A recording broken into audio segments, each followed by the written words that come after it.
Tony D and Little Jones somewhere in the house being bad. And this is a screenwriter's rant on how to win a prince.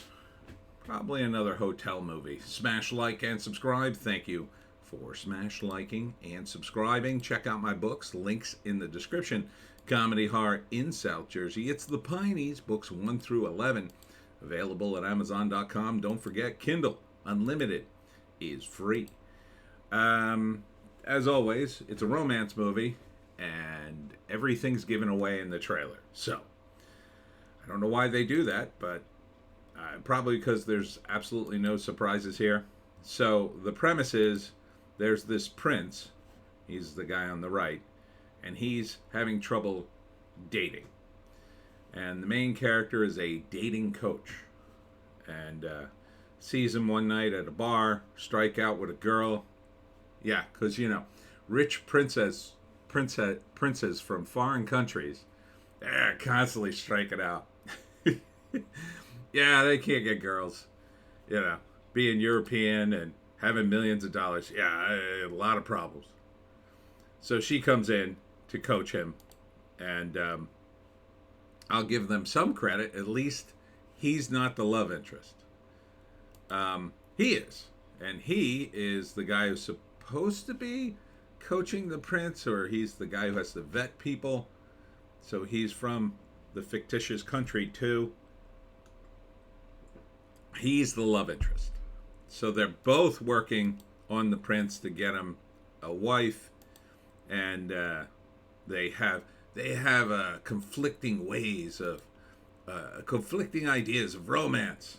Haha.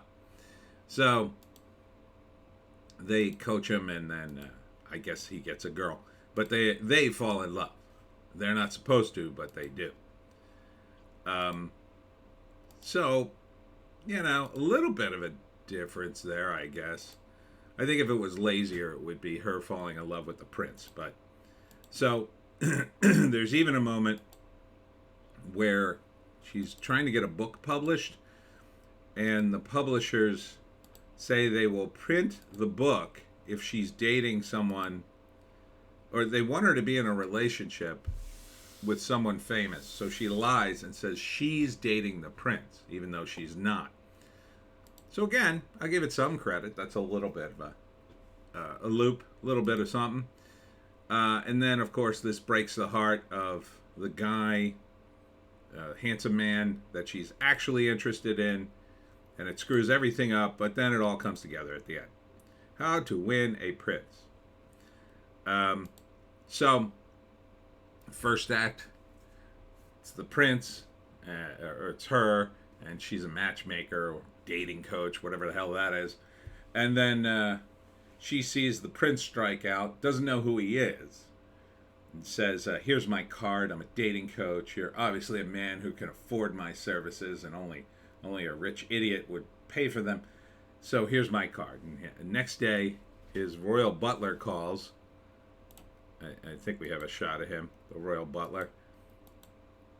There he is. The royal butler calls on behalf of the prince and summons her to the embassy of, what is this country called? Montrovia. And so she's going to work for the prince, and then she meets his, I don't know, his sidekick, who can't seem to do the job. And then the second act, it's about them coaching the prince, but they're really falling in love. I don't know if the prince, they don't even show if the prince gets a woman. I assume he does. But they fall in love, which is the focus of this thing. And then they go on a date, and it's very cute. I don't know, these are extra characters.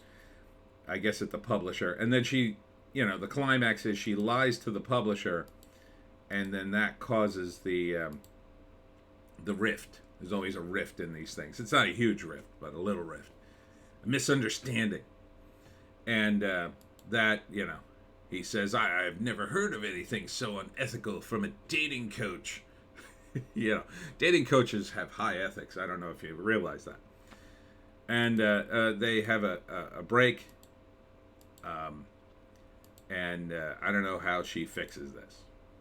I guess she apologizes and he takes her back, and then I don't know, the prince ends up dating somebody, but she ends up dating handsome man. Somehow he forgives her, and it's all good. And she publishes a book on dating because she actually gets a husband. So it all works out at the end for the woman, because it's a woman movie. As always, I wouldn't watch this if you said you could either watch this movie or sit on hot coals for like 10 minutes. But that being said, if I was in a situation where I had to watch a movie, I don't know, I was dating somebody who was like browbeating me into watching it, I guess it wouldn't be too awful. It does have a little bit of spice, I'll say, a little bit of difference in the plot. Although they give the whole damn thing away, as always in these trailers. It's more of a hotel movie. You won't be riveted, but you might be able to tolerate it playing in the background. Ladies, I think, in the realm of romantic movies, I would give it like a 6, maybe. For you, because you like these things. It's the same damn thing. It's either a prince, or Christmas, or a wedding. One of those 3 elements has to be in one of these movies. So I think it would be, you would find it okay. You would find it, that wasn't bad. Whereas guys would just be like, another one of these. Hopefully it would be mercifully short, tight 90. 85 would be even better. There's really no write-up on it other than the actors and actresses. So yeah, How to Win a Prince. It could be worse. It could be much, much worse. And that's it for me, Tony D, and Little Joan, somewhere in the house.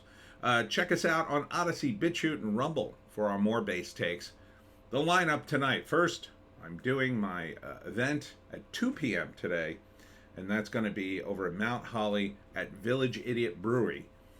So come on out for that, for my talk on how to hunt the Jersey Devil. And then later tonight at 9 p.m., come on back for the live stream.